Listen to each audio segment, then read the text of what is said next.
Hello students, आज के studio lecture में हम 12th अकाउंटेंसी के जो चैप्टर नंबर 1 है उसके आंसर इन वन सेंटेंस की रिक्वायरमेंट आ रही है। Miss please at least answer in one sentence दे दीजिए, क्योंकि बाकी ऑब्जेक्टिव्स तो आपके टेक्स्ट बुक के पीछे आपको मिल जाएंगे, लेकिन आंसर इन वन सेंटेंस नहीं है। और मैंने तो आपसे कहा कि टेक्स्ट बुक के थियोरी में ये है, आप अपने आप से लिख सकते हो, लेकिन कुछ स्टूडेंट्स को थोड़ा है कि मिस प्लीज़ आप दे दीजिए करके।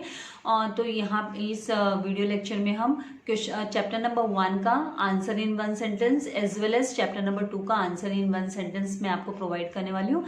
तो मैं एक्सप्लेनेशन स्टार्ट करने से पहले आपसे रिक्वेस्ट करूंगी कि अगर अभी तक आपने मेरे चैनल को सब्सक्राइब नहीं किया तो प्लीज़ चैनल को सब्सक्राइब कीजिए एंड चैनल लिंक अपने फ्रेंड्स के साथ शेयर करना मत भूलिएगा एंड वीडियो को लास्ट तक देखिएगा, लाइक जरूर कीजिएगा। So introduction to the partnership and partnership final accounts. ये question number F, answer the following sentence only. तो वहाँ पर what is fluctuating capital, fluctuating capital किसे कहते हैं? तो fluctuating capital answer 1, fluctuating capital is a method. ये क्या है? तो ये मेथड है of maintaining capital account. Capital account maintain करने का मेथड है। दो टाइप के मेथड है, हमने पढ़ा था थियोरी में, fixed capital method and fluctuating. तो ये fluctuating capital method is a method of maintaining capital account in which, जिसमें है ना, in which the capital balances, जो कैपिटल बैलेंसेस है of partners change every year, हर साल है ना उसका कैपिटल बैलेंसेस चेंज होता है। और अगर हम इसका अपोजिट बात करेंगे फिक्स कैपिटल में, तो उसका हर साल चेंज नहीं होता, उसका कैपिटल बैलेंस फिक्स रहता है। लेकिन फ्लक्चुएटिंग कैपिटल मेथड में कैपिटल बैलेंसेस चेंज होते रहता है। तो जब भी फ्लक्चुएटिंग कैपिटल मेथड होता है तो आप याद रखिए कि हमको करंट अकाउंट नहीं बनाना होता है, और जब फिक्स कैपिटल मेथड होता है तो हम करंट अकाउंट बनाते हैं। Now why is partnership deed necessary? Partnership deed की जरूरत क्यों है? ये नेसेसरी क्यों है? इसकी रिक्वायरमेंट क्यों है? ये कंपलसरी क्यों है? तो answer to, partnership deed is necessary to prevent, ये नेसेसरी है, जरूरी है, टू प्रिवेंट मतलब टू अवॉइड डिस्प्यूट्स, झगड़ों को, जो छोटे मोटे झगड़े हैं, मिसअंडरस्टैंडिंग्स होती है पार्टनर्स के बीच में, तो डिस्प्यूट्स और misunderstandings among the partners in future, आने वाले समय में, फ्यूचर में पार्टनर्स के बीच में है ना आपसी मतभेद ना हो, उनके जो है ना व्यू मैच ना हो और उनमें मिसअंडरस्टैंडिंग क्रिएट ना हो, और कोई भी छोटे मोटे उनके क्वारलिंग झगड़े ना हो, उसको उन झगड़ों से बचने के लिए यहाँ पर पार्टनरशिप डीड, मतलब पार्टनरशिप फर्म में पार्टनरशिप डीड बनी होती है। तो ये किस चीज़ से रिलेटेड होता है? तो इसमें रेशियो मेंशन रहता है कि कौन से प्रॉफिट शेयरिंग रेशियो में वो अपने प्रॉफिट्स एंड लॉसेस को शेयर करेंगे, फिर कौन कितना कैपिटल लाएंगे, किसको कितनी सैलरी मिलेगी, कौन कमीशन रिसीव करेगा। तो ये सब चीज़ें डिटेल है ना पार्टनरशिप डीड में लिखी होती है। नाउ नेक्स्ट, यहाँ पर if the partnership deed is silent, अगर पार्टनरशिप डीड साइलेंट रहती है, मतलब उसमें कुछ भी पार्टनरशिप डीड में कुछ नहीं बोला रहता है, साइलेंट रहती है, किसके बारे में silent? In which ratio the partners will share, कौन से रेशियो में है ना पार्टनर शेयर करेंगे अपने profit and losses, in which ratio the partners will share the profit और लॉस। तो फिर यहाँ पर आपको लिखना होगा, अगर वो साइलेंट रहती है तो फिर हमें लिखना होता है कि answer 3, if the partnership deed is silent मतलब चुप, उसमें कुछ मेंशन नहीं है, साइलेंट मतलब, तो partners will share profits and losses, तो पार्टनर्स अपने profit and losses in equal ratio में, हम वो इक्वल रेशियो में शेयर करेंगे। तो इक्वल मतलब वो 1:1:2 के रेशियो में, मान लीजिए 2 पार्टनर है तो वो दोनों आधा आधा भाग करेंगे, 3 पार्टनर है तो प्रॉफिट के 3 टुकड़े होंगे, 4 पार्टनर है तो प्रॉफिट के 4 टुकड़े होंगे, और वो सब के सब इक्वली डिस्ट्रीब्यूट करेंगे उनके अमंग। तो यहाँ पर पार्टनरशिप डीड अगर साइलेंट, हमने इवन है ना बहुत सारे प्रॉब्लम्स अब तक हम सॉल्व कर चुके हैं, practical problems as well as illustration. तो जहाँ जहाँ हमको प्रॉफिट शेयरिंग रेशियो नहीं दिया था, राइट, तो आई थिंक आप लोगों को बराबर ध्यान में होगा कि वहाँ पर हमने रेशियो को इक्वल लिया है, तो वही हमको यहाँ पे लिखना है, क्योंकि जैसे मैंने आपको बोला क्वेश्चन साइलेंट रहता है तो आपको इक्वल रेशियो लेना है, रेशियो को लेकर कोई भी आपको इन्फॉर्मेशन नहीं दी है तो आपको इक्वल रेशियो लेना होता है। तो यही बात है, पार्टनरशिप डीड में अगर कुछ मेंशन नहीं है तो फिर हमको इक्वल रेशियो लेना होता है। Now next 4th one is what is fixed, यहाँ पर what is fixed capital method. Fixed capital method किसे कहते हैं? तो ऑलरेडी हम यहाँ पर मैं डिस्कस तो कर चुकी, फिर भी यहाँ पे आंसर को, fixed capital method is 1 in which capital balances of partners remains same, उनका जो कैपिटल बैलेंसेस होता है पार्टनर्स का वो सेम रहता है eight the end of every financial year. Her financial year के टाइम पर उनका जो कैपिटल जो फिक्स कैपिटल होता है वो सेम रहता है, unless any account of additional capital, मतलब जब तक, अनलेस मतलब जब तक कोई है ना एडिशनल कैपिटल नहीं लेके आता है, बिजनेस में नहीं लाता है, is not introduced, unless any account of capital is introduce, जब तक कोई कैपिटल, नया कैपिटल या पार्ट ऑफ कैपिटल विड्रॉ नहीं किया जाता या नया कैपिटल एडिशनल कैपिटल करके नहीं लाया जाता है बिजनेस में, तो तब तक उनका जो है ना कैपिटल है वो हर साल वो सेम रहता है, जो भी कैपिटल कंट्रीब्यूशन पार्टनर्स ने किया होता है। तो इसी को यहाँ पे प्रेजेंट किया गया है, लिखना है आपको, आंसर में प्रेजेंट करना है कि fix capital method is one in which capital balances of the partners remains same at the end of every financial year unless any account of additional capital is introduced or part of the capital is withdrawn by the partner from the business। तो इस तरीके से आपको इसको लिखना है। Then fifth one यहाँ पर, how many partners are required to form a partnership deed. तो हाउ मेनी में तो मिनिमम आपको मिनिमम 2 पार्टनर की रिक्वायरमेंट होती है, कम से कम 2 पार्टनर हमको चाहिए। 2 पार्टनर नहीं होंगे तो पार्टनरशिप नहीं हो सकती ना। आप सिंगल पर्सन है तो उसको तो हम सोल प्रोप्राइटरशिप बोलते हो, वो तो पार्टनरशिप फॉर्म नहीं होती। तो minimum 2 person required, so minimum 2 person are required to form a partnership firm. Now what is partnership deed. Partnership deed का मतलब क्या होता है, तो a partnership deed is a written agreement. ये क्या है, रिटन अग्रीमेंट है, duly stamped and signed document होता है। ये ड्यूली स्टैम्प किया हुआ एंड साइन किया हुआ डॉक्यूमेंट होता है, मतलब सब लोग इसको यहाँ पे है ना सब साइन करते हैं डॉक्यूमेंट को, और यहाँ पे स्टैम्प लगी होती है, सील लगी होती है। पार्टनरशिप डीड बनाते हैं हम, रजिस्ट्रार के पास भी सबमिट करना पड़ता है, containing the terms and condition of partnership. तो इसमें पार्टनरशिप की terms and conditions, rules and regulations लिखे होते हैं। So a partnership deed is a written document, it's a written agreement, duly stamped and signed document containing the terms and conditions of partnership. Now seventh one, what are the objectives of partnership firm? So the main objective of the partnership firm is to earn profit। उनका main objective होता है profit earn करना। Then eighth one is what rate of interest is allowed, कितना rate of interest allowed है on partners loan, partner के loan पे, in the absence of an agreement, अगर कोई एग्रीमेंट नहीं बनाया गया है तो उस केस में कितना यहाँ पर इंटरेस्ट अलाउड होता है पार्टनर्स के लोन के ऊपर। मान लीजिए पार्टनर ने लोन दिया है, फर्म को लोन दिया है, तो फिर कितना परसेंटेज ऑफ ये रेट का इंटरेस्ट रेट कितना अलाउड होता है। तो यहाँ पे आंसर नंबर 8, यहाँ पे 8.6 नहीं, आपको याद रखना, answer number 8 6% is the rate of interest, 6% is the rate of interest to be allowed on partners loan in the absence of an agreement। अगर कोई एग्रीमेंट नहीं बना है, क्वेश्चन साइलेंट है, और अगर इंटरेस्ट आपको कैलकुलेट करने बोलते तो 6% हम कैलकुलेट करते हैं। Now what is the minimum number of partners in the partnership firm according to a Indian Partnership Act 1932। तो मिनिमम नंबर ऑफ पार्टनर्स तो कितने होते हैं, 2 होते हैं, तो minimum 2 partners are required. Now what is ability of a partner, एक partner की एबिलिटी क्या होती है, what is a liability, what is a liability of a partner।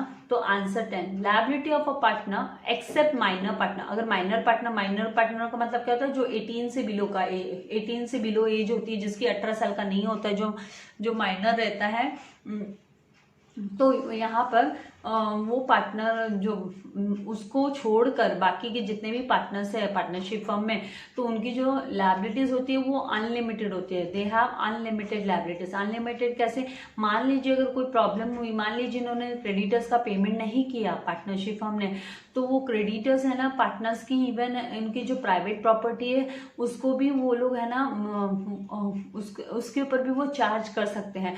तो उनकी जो है ना लायबिलिटीज होती है वो अनलिमिटेड होती है पार्टनर्स की।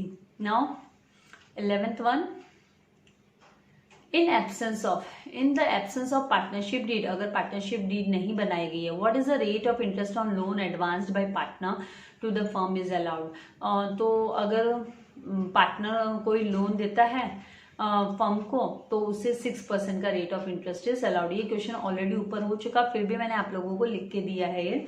Now next is what do you mean by pre received income? Pre received income किसे कहा जाता है? तो answer 12, income which is not due, income जो है ना अभी तक रिसीव नहीं हुई है, मतलब सॉरी जो ड्यू नहीं है, मतलब उसकी ड्यू डेट नहीं आई है, मतलब उसका पेमेंट वाला डेट मतलब रिसीव करने वाला डेट आया नहीं है बट रिसीव्ड है, लेकिन वो रिसीव हो चुकी है एडवांस में, इन एडवांस में वो रिसीव हो चुकी है, तो is called as pre received income. तो उस इनकम को हम प्री रिसीव्ड इनकम कहते हैं। एंड प्री रिसीव्ड इनकम होती है वो बैलेंस शीट में लायबिलिटीज के अंडर हम प्रेजेंट करते हैं, शो करते हैं। नाउ 13th यहाँ पर what is the effect of the adjustment of provision for discount on debtors in the final accounts of partnership? तो पार्टनरशिप फर्म में ये जो प्रोविजन फॉर डिस्काउंट जो हम कैलकुलेट करते हैं डेटर्स के ऊपर, तो उसका जो एडजस्टमेंट इफेक्ट होता है वो कैसे होता है? What is the effect? तो यहाँ पर answer number 13, the effect of the adjustment of provision for discount on debtors in the final accounts of partnership firm as follows. Debit profit and loss account, मतलब जो discount हम calculate करेंगे debtors के ऊपर, वो हमें ना प्रॉफिट एंड लॉस अकाउंट में डेबिट साइड में लिखेंगे टू डिस्काउंट अलाउड करके, एंड उसे हमको डिडक्ट करना होता है, and deduct the amount of provision, जो हम प्रोविजन 5% 2% जितना भी कैलकुलेट करना है डिस्काउंट ऑन डेटर्स, वो हमको डेटर्स में से डिडक्ट करना होता है। डिडक्ट मतलब माइनस करना होता है, डेटर्स में से हमको इसको माइनस करना होता है। नेक्स्ट इज हार्ड नहीं है, लेकिन आप लोगों को पैटर्न लिखने का समझ में आना चाहिए। When is partners current account open? तो when fix capital is adopted, जैसे मैंने आपसे पहले ही कहा था, फ्लक्चुएटिंग कैपिटल मेथड होता है, उसमें हमें करंट अकाउंट नहीं बनाना होता है, लेकिन जहां पर फिक्स कैपिटल आ जाता है, व्हेन फिक्स कैपिटल मेथड, जब fix capital method is adopt किया जाता है by the firm, then the partners current account is open. तो कंपल्सरीली हमें पार्टनर्स करंट अकाउंट बनाना होता है। Then 15th one, as per the which principle of accounting closing stock is valued at cost price और at market price whichever is less? तो ये यहाँ पे है ना 11th स्टैंडर्ड में भी हमने अकाउंटिंग स्टैंडर्ड्स पढ़े थे, राइट, चैप्टर नंबर 1 में। तो यहाँ पर answer number 15, the valuation of closing stock, जो कैलकुलेशन होता है, वैल्यूएशन होता है क्लोजिंग स्टॉक का, is based on accounting standard 2, accounting standard 2 पे बेस्ड होता है, and on the concept of conservatism के कॉन्सेप्ट के ऊपर ये क्या बेस्ड होता है यहाँ पर। Then 15th one is what, 15th हो गया। 16th one, what is the provision of Indian Partnership Act with regard to interest on capital? Interest on capital को लेकर है ना इंडियन पार्टनरशिप एक्ट का में क्या प्रोविजंस है इंटरेस्ट ऑन कैपिटल को लेकर? तो as per the Indian Partnership act कोई भी इंटरेस्ट नहीं मिलता है interest on capital. So answer 16, as per the provision of Indian Partnership Act 1932 interest on capital is not to be allowed. ये allowed नहीं होता, क्योंकि इनका कहना है कि ये जो पार्टनरशिप फर्म है वो पार्टनर्स की तो है, फिर वो अपना कैपिटल इन्वेस्ट कर रहे हैं, मतलब कैपिटल वो लेके आ रहे हैं अपने बिजनेस को रन करने के लिए, तो उन्हें किस बात का इंटरेस्ट मिलना है। Then why is the balance sheet prepare? हम बैलेंस शीट क्यों प्रिपेयर करते हैं, क्यों हमें बैलेंस शीट प्रिपेयर करना होता है? तो balance sheet prepare to know, balance sheet is prepared, यहाँ पे इज लिखना जरूरी है, इधर इज लिख लीजिएगा। Balance sheet is prepared to know the financial position of the business की फाइनेंशियल पोजीशन, उसकी जो क्षमता है कि उसके पास कितना फाइनेंस है, वो फाइंड आउट करने के लिए इन द फॉर्म ऑफ, वो कौन से फॉर्म में? तो हर वक्त खाली रोकड़े के ऊपर नहीं हम देखते हैं कि कैश बैलेंस कितना है या बैंक बैलेंस कितना है। फर्म का फाइनेंशियल पोजीशन ओनली उसके कैश एंड बैंक बैलेंस से ही नहीं आंका जाता है, उसे आंकने के लिए हम उसे पहचानने के लिए हमको उसके assets and liabilities on a particular date उसे भी स्टडी करना होता है, उसके लिए हमें बैलेंस शीट बनाना होता है। तो balance sheet prepare to know the balance sheet is prepare to know the financial position of the business in the form of its assets and liabilities on a particular date. Now 18th one, why wages paid for installation of machinery? Installation machinery को install करने के लिए, मतलब उसे fixing करना, मतलब उसको है ना वर्किंग कंडीशन में लाने के लिए वेजेस क्यों, why wages paid for installation of machinery are not shown in trading account? तो फिर हम उसे ट्रेडिंग अकाउंट में क्यों नहीं दिखाते हैं? क्योंकि मशीनरी तो फैक्ट्री में यूज होती है और ये तो फैक्ट्री ओवरलोड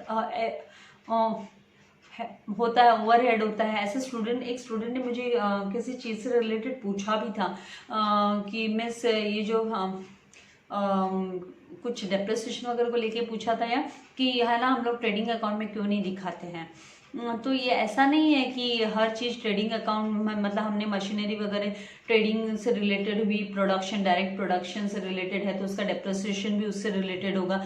डेप्रिसिएशन तो नॉन कैश एक्सपेंडिचर है और वो तो एक तरीके से लॉस है, तो उसको तो हम प्रॉफिट एंड लॉस के अंडर ही उसको रिकॉर्ड करते हैं। तो यहाँ पे वेजेस पेड फॉर, जब हम वेजेस पे करते हैं इंस्टॉल करके लेने के लिए मशीनरी को, is not a revenue expenditure. वो रेवेन्यू एक्सपेंडिचर नहीं होता है। It is incurred so that the machinery can brought in working condition, ताकि हम मशीनरी को चला सके, रन कर सके, उसको काम में ले सके, इसीलिए उसे ऐड किया जाता है मशीनरी अकाउंट में। उसे ट्रेडिंग अकाउंट में हम नहीं दिखाते हैं। Hence it is added to machinery and not shown in the trading account. उसे हम ट्रेडिंग अकाउंट में नहीं दिखाते। जो इंस्टॉलेशन चार्जेस होते हैं ना, भले वो मशीनरी को लेकर हो, भले वो एयर कंडीशन को लेके हो, भले वो कोई अदर मान लीजिए लैपटॉप को इंस्टॉल करवाने के लिए, तो ये सब चीज़ें हैं ना, इनका जो इंस्टॉलेशन चार्जेस है वो पर्टिकुलर फिक्स्ड एसेट्स में ही ऐड होता है, उन्हें हम ट्रेडिंग अकाउंट में नहीं दिखाते हैं। Then next one is 19th one, what do you mean by indirect incomes. Indirect incomes का मतलब क्या होता है? तो all the incomes other than direct incomes, जो सारे के सारे जो इनकम्स है जो डायरेक्ट इनकम्स नहीं होते, all incomes other than direct incomes are called indirect incomes. तो उसे इनडायरेक्ट इनकम्स कहा जाता है। जैसे कि interest received on investment, investment पे कोई इंटरेस्ट रिसीव हुआ, income like discounts, incomes like discount मतलब डिस्काउंट रिसीव्ड हुआ, कमीशन रिसीव हुआ, फिर डिविडेंड रिसीव्ड हुआ, रेंट रिसीव्ड हुआ, ये सब सारे के सारे जो है वो इनडायरेक्ट इनकम्स हैं और इनको हम प्रॉफिट एंड लॉस अकाउंट के क्रेडिट साइड में दिखाते हैं इनडायरेक्ट इनकम्स को। Now next one is last question है हमारा चैप्टर नंबर 1 का। Why partners capital is treated as long term liability of business? Partners capital को हम लॉन्ग टर्म लायबिलिटी करके क्यों कंसिडर करते हैं बिजनेस की? तो answer number 20, partners capital is not refunded. इसको क्या हम रिफंड नहीं करते, वापस नहीं देते हैं during the existence of partnership firm. जब तक पार्टनरशिप फर्म चालू रहती है, कंटिन्यू रहती है, तब तक ये फंड हम है ना, ये जो कैपिटल होता है पार्टनर्स का वो उन्हें रिटर्न नहीं दिया जाता है अनलेस पार्टनर्स इज रिटायर्ड। या तो पार्टनर रिटायर होगा तो उसे उसका कैपिटल वापस मिलेगा, या फिर है ना वो जब एक्सपायर्ड होता है, मतलब उसकी डेथ हो जाती है पार्टनर की, तो उसे कैपिटल उसका वापस मिलता है। तो इसीलिए इसको लॉन्ग टर्म, मतलब फर्म के लिए तो हम फर्म को सेपरेट एंटिटी करके मानते हैं कि बिजनेस है, बिजनेस हमको रिटर्न देगा, राइट। इसीलिए है ना वो बिजनेस की लायबिलिटी हुई, क्योंकि हम जो बुक्स ऑफ अकाउंट्स प्रिपेयर करते हो पार्टनरशिप फर्म का, मतलब बिजनेस का बुक्स ऑफ अकाउंट्स प्रिपेयर करते हैं, तो वहाँ पे वो लॉन्ग टर्म लायबिलिटी करके रिकॉर्डेड रहता है। तो हमें हमेशा याद रखना है कि पार्टनर्स का जो कैपिटल है उसे लॉन्ग टर्म लायबिलिटी इसीलिए कंसिडर करते हैं क्योंकि वो पूरा जो लाइफ टाइम है बिजनेस का, जो लाइफ टाइम है, लाइफ टाइम तक, बिजनेस की लाइफ टाइम तक वो रिटर्न नहीं होता है अनलेस एंड अनटिल कोई पार्टनर रिटायर हो रहा है या एक्सपायर हो रहा है। तो इस तरीके से आपको ये 1 लाइन आंसर्स लिखने हैं। आई होप आपको चाहिए तो आप बीच में, मैंने तो काफ़ी स्लो गई हूँ, आप स्क्रीनशॉट लेके फिर अपने आंसर्स को कंप्लीट कर सकते हो। Now chapter number 2, accounts of not for profit concern. जब हम आते हैं accounts for not for profit concern, question number ई है ये आपका राइट इन 1 सेंटेंस वाला। तो यहाँ पर question number 1, what do you mean bye not for profit concern. Not for profit concern का मतलब क्या होता है, मीनिंग क्या होता है? देखिए मेरी इच्छा तो ये थी कि है ना मैं आप लोगों को ये सब क्वेश्चन आंसर्स नहीं दूं, मैंने थियरी एक्सप्लेनेशन आपको की है और मैं चाहती थी आप लोग अपने आप से लिखो, लेकिन अभी नहीं लिख रहे हैं बच्चे, कमेंट बॉक्स में लिख रहे हैं मिस प्लीज़ मुझे ना हमें प्लीज़ ये आंसर्स प्रोवाइड कर दीजिए आप, इसलिए मुझे आप लोगों के लिए टाइपिंग पूरी करनी पड़ी है। तो इसमें कोई हार्ड एंड फास्ट नहीं है, ये सब टेक्सचुअली है। तो आंसर 1, अ कंसर्न और ऑर्गेनाइजेशन, कोई भी ऑर्गेनाइजेशन या कंसर्न विच इज फॉर्म्ड, जिसे फॉर्म किया जाता है मतलब बनाया जाता है, एस्टैब्लिश किया जाता है टू सर्व इट्स मेंबर्स, उसके मेंबर्स को सर्व करने के लिए, सोसाइटी को सर्व करने के लिए, मतलब सर्विस देने के लिए, और जनरल पब्लिक को सर्विस प्रोवाइड करने के लिए बाय अंडरटेकिंग वेरियस एक्टिविटीज़, अलग अलग वेरियस एक्टिविटीज़ लेते हुए विदाउट एनी प्रॉफिट मोटिव। यहाँ पे जो नॉट फॉर प्रॉफिट कंसर्न होता है उसका जो मोटिव है, मतलब उसका जो ऑब्जेक्टिव है वो क्या प्रॉफिट अर्न करने का नहीं होता है, वो सर्विस रेंडर करने का होता है। Their motive is to render service. तो इसलिए नॉट फॉर प्रॉफिट कंसर्न का मतलब होता है कंसर्न और organization which is formed and establish to serve its members and society और general public by undertaking various activities without any profit motive is called a not for profit concern. Now second one is which organizations prepare income and expenditure account. तो not for profit concerns prepare income and expenditure account. इनमें इनकी income क्या है, expenditure क्या है, तो यहाँ पे हमें ट्रायल बैलेंस नहीं होती है, यहाँ पे ट्रायल बैलेंस नहीं दी जाती है, यहाँ पे ट्रायल बैलेंस के और हम यहाँ पे प्रॉफिट एंड लॉस अकाउंट मतलब यहाँ पे प्रॉफिट एंड लॉस अकाउंट नहीं बनाते हैं, यहाँ पे ट्रायल बैलेंस नहीं दी जाती है। हमें इनकम एंड एक्सपेंडिचर अकाउंट बनाना होता है, वो भी किसके हेल्प से बनाते हैं हम, रिसिप्ट्स एंड पेमेंट्स अकाउंट के हेल्प से हम income and expenditure account prepare करते हैं। तो वहाँ इनकम एंड एक्सपेंडिचर अकाउंट में फिर हमें सरप्लस है या डेफिसिट है वो पता चलता है। What is receipts and payments account? An account which is prepared by not for profit concerns to record summary of all types of cash receipt, कितना कैश रिसिप्ट हुआ है, कितना कैश पेमेंट हुआ है, उसकी समरी उसको रिकॉर्ड करने के लिए inclusive of bank transaction, even bank transactions भी उसमें इंक्लूडेड होते हैं, is called receipts and payments account. उसे हम रिसिप्ट्स एंड पेमेंट्स अकाउंट बोलते हैं। Now fourth one is why income and expenditure account is prepared. Income and expenditure क्यों prepare किया जाता है? तो जैसे मैं आपसे पहले ही बोल चुकी, the main motive of preparation of income and expenditure account is to find out surplus और deficit at the end of the period. हर साल एंड ऑफ द पीरियड मतलब फाइनेंशियल ईयर के एंड में उनका सरप्लस कितना है, डेफिसिट कितना है, वो फाइंड आउट करने के लिए हम यहाँ पर income and expenditure account prepare करते हैं। कहाँ पर? नॉट फॉर प्रॉफिट कंसर्न में। Now fifth one, what is capital fund? Capital fund किसे कहते हैं? तो excess of assets over liabilities is termed as capital fund. तो ये ऑलरेडी हम है ना 11th स्टैंडर्ड में भी हम स्टडी कर चुके हैं। कैपिटल का मीनिंग भी वही होता है, जो सेकंड मेथड है कैपिटल फाइंड आउट करने का, कि excess of assets over liabilities, excess of assets over liabilities is termed as capital. तो उसी तरीके से कैपिटल फंड, क्योंकि नॉट फॉर प्रॉफिट कंसर्न के लिए कैपिटल फंड वर्ड यूज होता है ना। हम यहाँ पे कोई पार्टनर्स नहीं है कि जो कैपिटल करके हम रिकॉर्ड करेंगे, कैपिटल फंड करके रिकॉर्ड किया जाता है।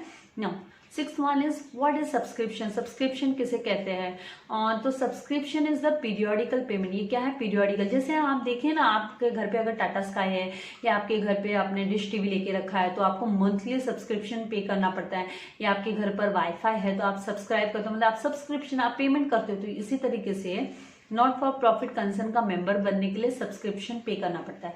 पीरियोडिकली सब्सक्रिप्शन का पेमेंट किया जाता है मेंबर्स के द्वारा, मेंबर्स पे करते हैं। तो ये नॉट फॉर प्रॉफिट कंसर्न के लिए तो इनकम हो जाती है, मेंबरशिप फीस के जैसे समझ लीजिए आप मेंबरशिप मेंटेन रखने के लिए पेमेंट करना पड़ता है।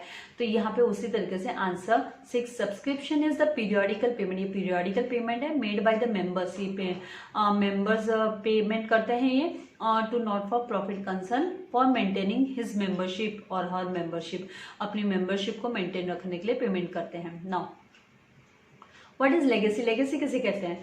तो एनी एसेट, कोई भी एसेट, प्रॉपर्टी और अमाउंट ऑफ कैश या कोई भी रोकड़ा in form of cash, amount of cash which is amount of cash which is not for profit concern, जो कि है ना not for profit concern, receives as per the provisions made, provisions के हिसाब से वो पेमेंट रिसीव जब करती है, provisions made in the will. कहाँ पे प्रोविजंस लिखा होता है? तो वो विल में, will of the donor, donor के विल में, मतलब उसके डेथ के बाद में ये रिसीव होती है, आफ्टर हिज डेथ। विल बोलते हैं ना वसीयत, आपने विल का मतलब होता है वसीयत, वसीयतनामा। वसीयत में लिखा होता है कि भाई इतना मेरा जो भी एसेट्स है, प्रॉपर्टी है, मेरा अमाउंट है, वो है ना सो एंड सो ट्रस्ट को दे देना है। तो यहाँ पर provisions made in the will of the donor after his death is called legacy. तो उसे हम क्या बोलते हैं? उसे हम लेगेसी बोलते हैं। उसके डेथ के बाद में ये है ना पैसा वो किसी भी ट्रस्ट को जिसको रिसीव होता है तो उसके लिए वो अपने बुक्स ऑफ अकाउंट्स में, मतलब नॉट फॉर प्रॉफिट कंसर्न अपने बुक्स ऑफ अकाउंट में उसे लेगेसी करके रिकॉर्ड करती है। Now 8th one, what is surplus? Surplus किसे कहते हैं? तो एक्सेस ऑफ इनकम, जब इनकम ज़्यादा होती है, ओवर एक्सपेंडिचर से ज़्यादा इनकम होती है। तो मैं प्रैक्टिकल प्रॉब्लम्स कराने के टाइम पे आप लोगों को बार बार बोल रही थी कि excess of income over expenditure in the income and expenditure account, income and expenditure account में इस कॉल्ड एज सरप्लस, उसे हम सरप्लस कहते हैं। उसे क्या कहा जाता है? सरप्लस कहा जाता है। Now what do you mean by non recurring expenses? non recurring expenses का मतलब क्या होता है? तो answer 9, non recurring expenses are the expenses which is made for acquisition of fix assets. ये जो खर्चे होते हैं वो हम फिक्स एसेट्स को एक्वायर करने के लिए करते हैं। ये खर्चे है ना फिक्स है, जिसे हम कैपिटल एक्सपेंडिचर भी बोलते हैं। नॉन रिकरिंग एक्सपेंसेस को हम कैपिटल एक्सपेंडिचर भी बोलते हैं।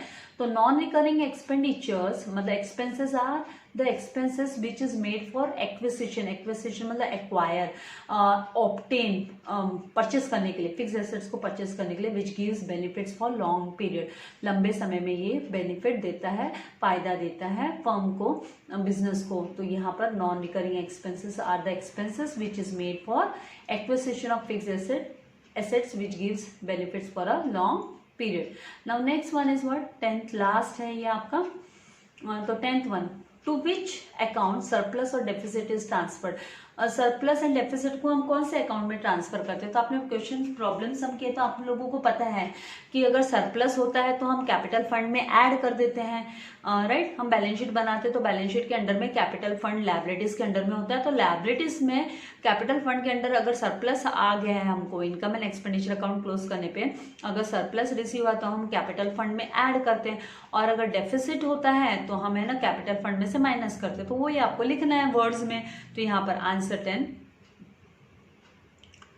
सरप्लस और deficit is transfer to balance sheet. ये बैलेंस शीट में ट्रांसफर होता है कैसे? बाय एडिंग इट, या तो इसे हम ऐड करते हैं, और subtracting it from capital fund, या फिर सब्ट्रैक्ट करते हैं। तो मतलब सरप्लस को तो हम ऐड करते हैं और डेफिसिट हुआ तो हम सब्ट्रैक्ट करते हैं। कहाँ से? तो कैपिटल फंड में से। तो इस तरीके से आपको ये 1 लाइन आंसर्स प्रेजेंट करने। आई होप आपको समझ में आ गया है, और ज़्यादा से ज़्यादा प्रैक्टिकल प्रॉब्लम सॉल्व कीजिए। देखो क्या होता है, कभी कभी 1-2 सम करने पे हमको समझ में नहीं आता है, जरा भी नहीं समझ में आता है, ऐसा लगता है हम कंफ्यूज हो रहा है, हमको कुछ समझ में नहीं आ रहा है। फिर आप मुझे कमेंट बॉक्स में लिखते हो मिस कुछ नहीं समझ में आ रहा है, मिस प्लीज़ फिर से एक्सप्लेन कीजिए।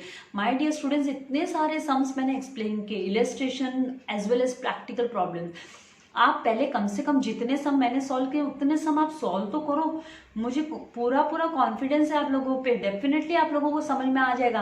पहला सम करते ही हथियार मत डाल दो कि मिस कुछ समझ में नहीं आ रहा है। Give yourself some time. जो कुछ नया चीज करे तो थोड़ा वक्त दो, उसको मोर एंड मोर प्रैक्टिस करो, डेफिनेटली आप लोगों को समझ में आ जाएगा, कोई डिफिकल्टी नहीं आएगी। और हम रिविजन करने ही वाले हैं। Let me finish my portion, syllabus complete करने दो मुझे, फिर हम है ना बहुत ज़्यादा से ज़्यादा रिविजन करने ही वाले हैं। सो वीडियो को लाइक करना मत भूलिएगा, और फ्रेंड्स के साथ शेयर जरूर कीजिएगा link. Thank you very much. God bless you all dear students.